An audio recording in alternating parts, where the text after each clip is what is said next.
Welcome back to First Principles Daily, episode 45. It's July 20th, 2026, Monday, a fresh First Principles teardown to start the week. Before the cotton gin, one worker cleaned roughly a pound of fiber per day by hand. The machine that attacked only the seed separation step raised that output by a factor of 50 almost overnight. In the 1790s, a field hand spent an entire day pulling seeds from a single pound of short staple cotton. The fiber itself grew readily across the American South, yet the cleaned lint remained scarce because that one manual step dominated every other cost. Eli Whitney's gin inserted a rotating cylinder of wire teeth that pulled the fiber through narrow slots while the seeds stayed behind. Throughput rose from 1 pound to roughly 50 pounds per worker in the same hours, and the price of cleaned cotton at the mill gate fell sharply. Planters and merchants had long accepted hand cleaning as an unavoidable tax on the crop. The conventional process began with picking the bolls, then required workers, often enslaved, to sit with a pair of rollers or simply their fingers, squeezing each seed free one at a time. A skilled person could finish perhaps a pound in 10 to 12 hours. The work was slow, repetitive, and physically punishing, because the bottleneck sat inside the harvest rather than in planting or transport. Growers simply planted less or accepted that most of the potential lint would never reach a loom. No one questioned the underlying assumption that fiber and seed must be separated by human touch, because every previous generation had done exactly that. The finished product reaching the spinner therefore carried an enormous labor multiplier. Dozens of person days per hundredweight of clean cotton. That multiplier set the market price and, in turn, limited how much land anyone would bother to sow. The convention felt permanent because the physics of the plant had never been examined apart from the inherited method of processing it. The hand method itself contained several distinct operations that compounded the time required. A worker first spread the raw bolls on a flat surface, then grasped each seed cluster and drew the fibers across a fixed edge or between two wooden rollers turned by hand. Each seed had to be coaxed free without tearing the staple length because shorter fiber fetched lower prices from the spinner. After the seeds were removed, the lint had to be gathered, inspected for remaining fragments, and packed into small bundles for the next stage of transport. Any missed seeds would later jam carding machines at the mill, so quality checks added still more labor. These steps were accepted as the natural order because the plant's structure, short staple fibers tightly anchored to the seed coat, had always dictated the same sequence. The result was that even when land and climate favored rapid growth, the delivered volume of clean fiber stayed low enough that British mills continued to rely primarily on longer staple imports from elsewhere. Whitney started from the observation that the only irreducible task was mechanical separation of two materials whose physical properties differed sharply. The seed is roughly spherical and larger than the gaps between fibers. The fiber is long, flexible, and can be pulled through a narrow slot.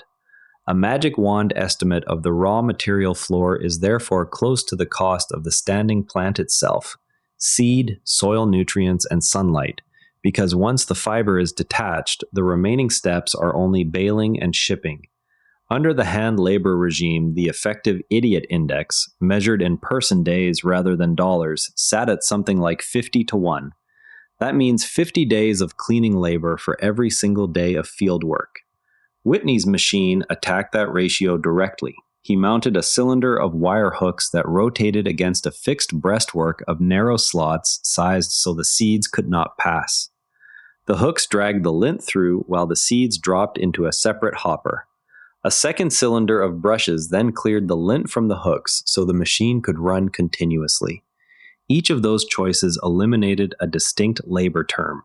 The wire hooks replaced the individual finger motion of a worker. The fixed breastwork replaced the second hand that had to hold the seed. The brush cylinder replaced the constant stopping and clearing that had punctuated handwork. Because the machine could be driven by a single animal or water wheel, the labor input per pound fell from one full day to roughly 1/50th of a day. The same arithmetic that had once made short staple cotton uneconomic now made it the cheapest industrial fiber available.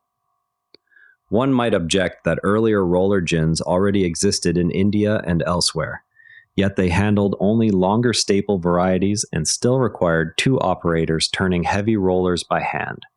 Whitney's design differed because the wire teeth and slotted breastwork allowed continuous, powered operation on the short staple cotton that grew best in the American South. The teeth engaged the fiber at many points simultaneously rather than relying on friction between two rollers, and the separate brush cylinder prevented the machine from clogging after only a few minutes. These changes meant the throughput gain came from re-specifying the separation physics itself, using the difference in size and stiffness between seed and fiber, rather than simply speeding up the old two-roller motion. The materials were ordinary: iron wire, wooden frame, and leather belting, all available at commodity prices. What mattered was arranging them so that one pass through the slots replaced dozens of individual hand motions. Within a few years, cleaned cotton exports from the United States rose from a few thousand bales to hundreds of thousands. The price per pound at Liverpool fell by more than half, and the cost of finished cloth followed. The new idiot index, still measured in labor, dropped from roughly 50 towards something closer to 2 or 3 once the gin itself was manufactured at scale. Yet the redesign carried an immediate and severe trade-off. Because field planting and picking remained manual, the sudden demand for raw cotton intensified rather than reduced the use of enslaved labor. The machine solved only the separation step. It left every other term in the cost stack untouched. Later inventors added saw gins, improved bearings, and steam power, but the fundamental limit of hand harvesting persisted until mechanical pickers appeared in the 20th century. The gap between the physical floor and the delivered price therefore narrowed dramatically at the gin but never reached the theoretical minimum set by the plant alone. The downstream effects on spinning and weaving illustrate how one localized cost reduction can cascade. With clean fiber suddenly abundant, mills could run longer shifts without waiting for seasonal deliveries, and the price of yarn fell enough that coarser fabrics became everyday goods rather than luxuries. Still, the gin itself introduced new constraints. The wire teeth wore quickly on sandy soil residues, and the wooden frame required frequent adjustment to keep the slots uniform. These maintenance tasks added operating costs that had not existed when cleaning was done entirely by hand, yet they remained small compared with the labor they displaced.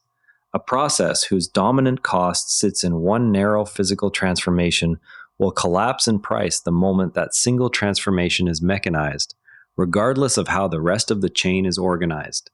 The same redesign that freed fiber for mills also locked an entire agricultural system into greater coercion, because the field labor term had been left untouched. The portable question is therefore always which exact step still multiplies total cost by the largest factor, and whether solving it will ease or amplify every other constraint that remains. That's a wrap on today's first principles breakdown. The ideas travel further when you pass them on. Send this to a fellow builder. I'm Patrick in Vancouver. See you tomorrow. And if you'd rather watch than listen, find us on YouTube at Nerra Network. Links in the show notes. This show comes to you from the Nerra Network. If you want another sharp daily briefing, Tesla Shorts Time has you covered. Your daily deep dive into everything Tesla. All our shows are free at nerranetwork.com. The Do Positive Pod is the club for people who do something about it. Episodes and the dispatch wall at nerranetwork.com/thedppod. This episode used AI voice synthesis of my voice. Editorial selection and analysis are my own. I'm about to prove